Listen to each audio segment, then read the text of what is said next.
வணக்கம். செல்வகுமாரின் சென்யார் புயல் எப்பொழுது உருவாகும்? சென்யார் புயல் கடப்பது எங்கே? ஆய்வறிக்கை 2025 நவம்பர் 14 வெள்ளிக்கிழமை அதிகாலை நிலவர ஆய்வறிக்கை. அதிகாரப்பூர்வ வானிலை அறிக்கைக்கு இந்திய வானிலை ஆராய்ச்சித்துறை அறிக்கையை பார்க்கவும். இப்பொழுதிலிருந்து பார்த்தால் தான் உங்களுக்கு சென்யார் புயலோட தெரியும். இருந்தாலும் அப்படியே லைட்டா டச் பண்ணிட்டு போயிடுறேன். இப்போ உள்ள நிகழ்வுல இருந்து இப்போ உள்ள நிகழ்வு குமரி கடல் பகுதியில் நீடிக்கிறது. ஒரு காற்றழுத்த தாழ்வு நிலை அரபிக்கடல் நோக்கி நகர்கிறது. வளிமண்டல சுழற்சியும் மேற்கு தொடர்ச்சி மலை மற்றும் தென் மாவட்டங்களில் நீடிக்கிறது அரபிக்கடல் ஒட்டி. அடுத்தபடியாக இலங்கைக்கு தெற்கு புறம் தொடங்கி அந்தமான் வரைக்கும் 2 நிகழ்வு நீடிக்கிறது. மேலும் ஒரு நிகழ்வு மலேசியா அருகே வந்து கொண்டிருக்கிறது. மற்றொரு நிகழ்வு தென்சீன கடலில் வந்து கொண்டிருக்கு. தாய்லாந்து வளைகுடாவில் ஒன்று, தென்சீன கடலில் ஒன்று, அப்புறம் அப்படியே பசிபிக் பெருங்கடல் பிலிப்பைன்ஸ் தெற்கு பகுதியில் ஒன்று வரிசை கட்டி வருகிறது. எல்லா வருகையும் தமிழ்நாட்டிற்கே, இலங்கைக்கு அருகிலேயே என்பதை மட்டும் நான் சொல்லிக்கொள்ள விரும்புகிறேன். சரி, இன்றைக்கு எங்கே மழை பெய்யும் ஏற்கனவே சொல்லியாச்சு. திருச்செந்தூர், தூத்துக்குடி மாவட்ட தெற்கு பகுதி திருச்செந்தூர் மற்றும் ராதாபுரம் சுற்றுவட்டார பகுதி, அதுவும் திருச்செந்தூரை மையமாக வைத்து கனமழை. அது உள்ளே பாளையங்கோட்டை திருநெல்வேலி வரை கொடுக்கும். மேலும் அதே போல கோயம்புத்தூர் மாவட்டம் காந்திபுரம், அவினாசி அதன் இடைப்பட்ட பகுதியில், ஈரோடு மாவட்டம் வடக்கு பகுதியில் ஒரு சில இடங்கள்ல இந்த மழை இன்றைக்கு பகலிலே தென் மாவட்டங்கள்ல ஆங்காங்கே தென் மாவட்ட மேற்கு தொடர்ச்சி மலையில் ஆங்காங்கே மழை பொழிவு இன்றைக்கு இருக்கும். ரைட். அடுத்தது நாளை 15ஆம் தேதி கேரள எல்லையோரத்திலும் கேரளாவிலும் மட்டும் இருக்கும். மற்றொரு இடம் 15ஆம் தேதி இலங்கையில் மட்டும் இருக்கும்.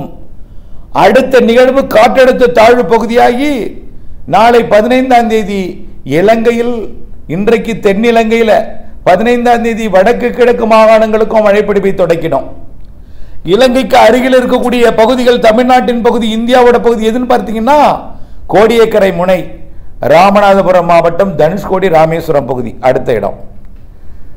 வடக்கு வடகிழக்கு நோக்கி அந்த நிகழ்வு வடக்கு வடமேற்கு திசை நோக்கி அந்த நிகழ்வு நகரும் என்பதனால முதலில் மழைப்பிடிப்பை பாக் ஜலசந்தியில் தொடக்கி நாளை 15ஆம் தேதி நள்ளிரவு கோடியக்கரை முனை மற்றும் அகசியாம்பள்ளி, வேதாரண்யம், தோப்புத்துறை பகுதிகளில் நாளை 15ஆம் தேதி சனிக்கிழமை நள்ளிரவு மழைப்பிடிப்பை தொடக்கும். அந்த நிகழ்வு 15ஆம் தேதி நள்ளிரவு மழைப்பிடிப்பை தொடக்கும்.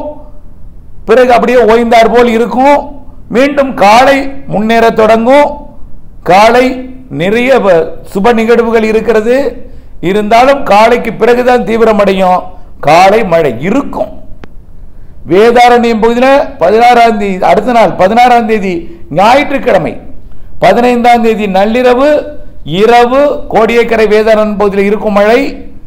பாக்ஜலசந்தியில் கனமழை இருக்கும். இலங்கையில் மிக கனமழை பொழிவெல்லாம் பெய்து கொண்டிருக்கும். மெல்ல நகர்ந்து 16ஆம் தேதி ஞாயிற்றுக்கிழமை அதிகாலை காலை வேதாரண்ய ஒன்றிய பகுதியிலையும் தலைஞாயிறு ஒன்றிய பகுதியிலையும் மழைப்பிடிப்பை தொடக்கும். அதே நேரத்தில் ராமேஸ்வரம் பகுதியிலையும் மழைப்பிடிப்பை தொடக்கும். பிறகு முன்னேறி 16ஆம் தேதி ஒட்டுமொத்த கடலோரம், தென்கடலோரம், டெல்டா மற்றும் தென்கடலோரம் தொடங்கினோம். அன்றைக்கு மாலையே செங்கல்பட்டு வரை தொடங்கினோம். உள்ளே திருச்சி வரை தொடங்கினோம். மதுரை வரை தொடங்கினோம். 16ஆம் தேதி இரவு தென் மாவட்டங்கள் முழுவதும் தொடங்கினோம். டெல்டாவிற்கு உள்ளேயும் முன்னேறினோம். 16ஆம் தேதி இரவு சென்னை, திருவள்ளூருக்கும் செங்கல்பட்டுக்கும் நன்றாக பெய்ய தொடங்கினோம். 17ஆம் தேதி மேற்கு தொடர்ச்சி மலைக்கும் கர்நாடக எல்லையோரக்கும் தொடங்கினோம். ஆந்திர, கர்நாடக, கேரள எல்லையோர மழை, எல்லையோர மழை 17ஆம் தேதி தொடங்கினோம். கடலோரம் வலுத்து பெய்து கொண்டிருக்கும்.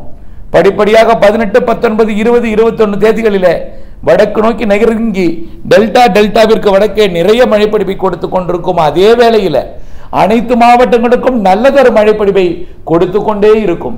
கேரளா, தெற்கு கர்நாடகா, தெற்கு ஆந்திர பிரதேசம், ஒட்டுமொத்த தமிழ்நாட்டுக்கும் மழைப்பிடிப்பை கொடுக்க. அதே வேளையில் 18, 19, 20, 21 தேதிகளில் டெல்டாவிற்கு வடக்கேயும் டெல்டாவிற்கு அதாவது உள்ளேயும் வட உள் பகுதிகளுக்கும் கர்நாடக எல்லையோர, ஆந்திர எல்லையோரம் வரைக்கும் 17 21 வரை நிறைய மழைப்பொழிவு காத்திருக்கிறது. அந்த நிகழ்வு அப்படியே மேற்கு நோக்கி நகர்ந்து மேற்கு மாவட்டங்களுக்கெல்லாம் மழைப்பொழிவை கொடுத்து விலகிவிடும். அடுத்த நிகழ்வு வருவது 22 22 30 வரை 2 நிகழ்வு இருக்கு. 22 இலங்கைக்கு நெருக்கமாக வந்து மழைப்பொழிவை கொடுக்க போகிற அதே வேளையில் அந்தமான் தெற்கு பகுதிக்கு சுமத்ரா தீவு மற்றும் அந்த சிங்கப்பூர் மலேசியாவை ஒட்டிய சுமத்ரா தீவு பகுதி மற்றும் அப்படியே அந்தமானோட தெற்கு பகுதி இந்திராமுனை பகுதியை ஒட்டி 23 24 தேதிகளில் ஒரு நிகழ்வு வந்துடும். அப்ப 2 நிகழ்வு இருக்கும். இலங்கை கிட்ட ஒரு நிகழ்வு, தெற்கு அந்தமான்ல ஒரு நிகழ்வு. இலங்கை கிட்ட இருக்கக்கூடிய நிகழ்வு என்ன செய்யும்னா தமிழ்நாட்டுக்கு மழைப்பிடிப்பை அடுத்த சுற்று மழைப்பிடிப்பை தீவிரப்படுத்தும் ஒரு தீவிர தாழ்வு பகுதியாக மாறிவிடும்.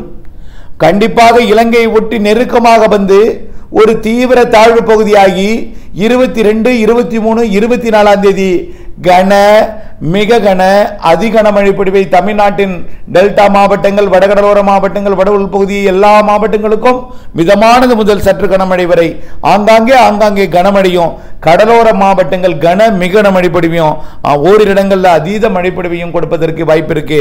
22 23 24 25 தேதி அந்த நிகழ்வு தமிழ்நாட்டின் கரையை நெருங்கும் பொழுது ஒரு தீவிர தாழ்வு பகுதியாக வெல் மார்க்டு லோ பிரஷரா இருக்கும். ஒரு காற்றழுத்த தாழ்வு மண்டலமாக கூட மாற வாய்ப்பு இருக்கு. அதுவே புயலாக மாறவும் வாய்ப்பு இருக்கு. எது புயலாக மாறும் அப்படிங்கிறது ஒரு ஆய்வு இருக்கு. ஏன்னா அந்தமான் தெற்கு பகுதியில் ஒரு நிகழ்வு வந்தடைய போகிறது அல்லவா, அந்த நிகழ்வு தீவிரமடைந்து நெருங்கி வந்து இந்த நிகழ்வை அதன் பக்கம் ஈர்த்து புயலாக மாறவும் வாய்ப்பு இருக்கு. அது இதோட இணைந்து புயலாக மாறவும் வாய்ப்பு இருக்கு. அது இதோட வந்து இணையுமா, இது அதுடன் போய் இணையுமா என்பதுதான் சந்தேகம். அது இதோட இணைஞ்சா 26 27 28லயே புயலாயிடும் சென்னியார். இது அதோட போய் இணைஞ்சா 27 28 29 தேதி ஆயிடும். ஆக இந்த நிகழ்வோட இறுதி கட்டமா அடுத்த நிகழ்வோட முன்பகுதியா அப்படிங்கிறதான் சென்னியார் புயலோட காலம். ஆக இந்த நிகழ்வு நிறைவடையும் பொழுது புயலாக சென்னியாராக மாறலாம். அதாவது இந்த 22 தேதி 22 23 24 25 26 நிகழ்வு இறுதியில் ஒரு வெல்மார்க் லோ பிரஷரா மாறி தமிழ்நாட்டின் கரையை நெருங்கும் பொழுது அதுவே சென்னியாரா மாறி கரை கடக்கலாம். நிறைய மழைப்பொழிவை அனைத்து மாவட்டங்களுக்கும் தரலாம். ஆனால் உறுதியாக ஒரு வெல் மார்க் லோ பிரஷர் தீவிர தாழ்வு பகுதியாக மாறி தான் தமிழ்நாட்டை நெருங்கும் 22 23 24 தேதிகளில். அதற்கு அடுத்த நிகழ்வு அந்தமான் பகுதியிலிருந்து நெருங்கி வந்து கொண்டிருக்கும் பொழுது இது அதோட இணைய போய் தீவிரமடைந்து வந்தால் 26 27 28 தேதிகளில் புயலாகும். இது அதோட வந்து இணைஞ்சா, இது இணையாமலே இது தீவிரமடைஞ்சா 25 26 27 தேதிகளில் புயலாகும். ஆக 25 29 புயல், புரியுதுங்களா? 25 28 புயல். இதுல மையமா வச்சு 27 28 26 27 28 26 27 28 புயல் இருக்கும் என்று எதிர்பார்க்கப்படுகிறது சென்னியார். சரி, அடுத்த நிகழ்வும் இந்த நிகழ்வும் சேர்ந்து நிறைய மழைப்பொழிவை கொடுக்க போகுது. 30 தேதி வரைக்கும் நிறைய மழைப்பொழிவு, நிரப்பும் மழைப்பொழிவு, நிறைய மழைப்பொழிவு. சரி, இதுக்கு அடுத்த நிகழ்வு இருக்கா? இருக்கு. அதுவும் ஒரு புயலாகவோ ஒரு மண்டலமாகவோ மாற வாய்ப்பு இருக்கு. மண்டலமா மாறி ஆழ்ந்த மண்டலம் வரைக்கும் உறுதியா தெரியுது. ஒரு புயலாக மாறவும் வாய்ப்பு இருக்கு. அது டிசம்பர் 1 இந்த மாத இறுதி நாள் 30க்கு மேல் டிசம்பர் 1 7 தேதிக்குள்ள அது தமிழ்நாட்டின் கரையை நெருங்கும். தமிழ்நாடு தான் கண்டிப்பா. ஏனென்றால் அங்கே குளிர் வந்து விட்டது, உயரழுத்தம் வந்து விட்டது. தமிழ்நாடை தாண்டி வடக்கே போகாது.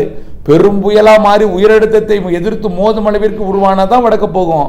அப்படி உருவாக வாய்ப்பில்லை. காரணம் என்னன்னா, அடுத்தடுத்த நிகழ்வுகள் உருவாகும் பொழுது காற்று பிரிக்கப்படும்.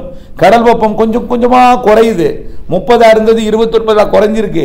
அதனால மழைப்பொழிவு குறைஞ்சிருன்னு சொல்லாதீங்க. அதெல்லாம் குறையாது. நீரோட்டம் ஏத்திட்டே இருக்கு. சீரா 29 இருந்துகிட்டே இருக்கும்.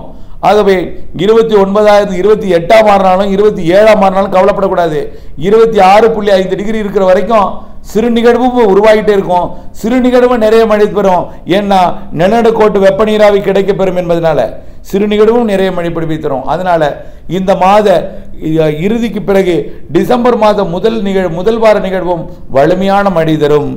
அதற்கு அடுத்தபடியாக 3 நிகழ்வு இருக்கிறது. கிறிஸ்மஸுக்கு முன்னாடி, கிறிஸ்மஸுக்கு பின்னாடி 1, ஜனவரியில் 3, அதில் 2ல் 1 வலுவானது. ஆக ஜனவரி 26 வரை மழை இருக்கு, நிறைய மழை இருக்கு. சென்னியார் புயலோட காலம் எப்போ? 25, 26, 27, 28 இந்த நாட்கள்ல அமையும். அதாவது 22ஆம் தேதி உருவாகக்கூடிய நிகழ்வு இறுதி கட்டத்தில் புயலா, அல்லது 26க்கு பிறகு உருவாகக்கூடிய நிகழ்வோட முதல் முற்பகுதியில் புயலா என்றுதான் இடைப்பட்ட 2க்கும் இடைப்பட்ட காலத்தில் தான் புயல் என்பதை உறுதிப்படுத்த முடியும். இணைந்தே இருங்கள். சென்னியாருக்கு தமிழ்நாட்டுக்கு தான் அது வழித்தடம் அமைக்கும். பெரும்பாலும் 2வது நிகழ்வு புயலாக மாறினால் வடகடலோரம் போகும். முதல் நிகழ்வு புயலாக மாறினால் அது மத்திய கடலோரம் வரும். கடலூர் மாவட்டத்தை ஒட்டியோ, விழுப்புரத்தை ஒட்டியோ, புதுச்சேரி ஒட்டியோ அமையும். எது எப்படி இருந்தாலும் இலங்கைக்கு நெருக்கமாக வந்துதான் வடக்கே போகும். நிறைய மழைப்பொழிவு தரும். புயல் அச்சம் வேண்டாம். சென்னியார் என்பது பெயர்தான், அதில் இருக்கக்கூடிய காற்று என்பது மிக குறைவுதான். ஆனால் நிறைய மழைப்பொழிவு தரும். புயல் வேண்டும் என்கிறார்கள். குளம் நிரம்ப வேண்டும் எதிர்பார்ப்பவர்களுக்கு, அவர்களுக்கெல்லாம் அந்த புயல் என்ற பெயரை உச்சரித்தால்தான் குளம் நிரம்பு என்று மகிழ்ச்சி அடைகிறார்கள். ஆகவே புயல் அச்சம் வேண்டாம். புயல் காற்று புயல் அல்ல, மழை தரும் புயல். நிறைய மழை தரும். நிறைய எதிர்பார்ப்புக்கு அதிகமான மழை தரும். மழைக்கு முன்னெச்சரிக்கை எடுக்க வேண்டுமே தவிர மழை பொழியுமா என்ற கவலையோ குழப்பமோ கொள்ள தேவையில்லை என்பதை பணிவோடு தெரிவித்துக் கொள்கிறேன். இணைந்தே இருங்கள் அப்டேட்ஸுடன். நன்றி.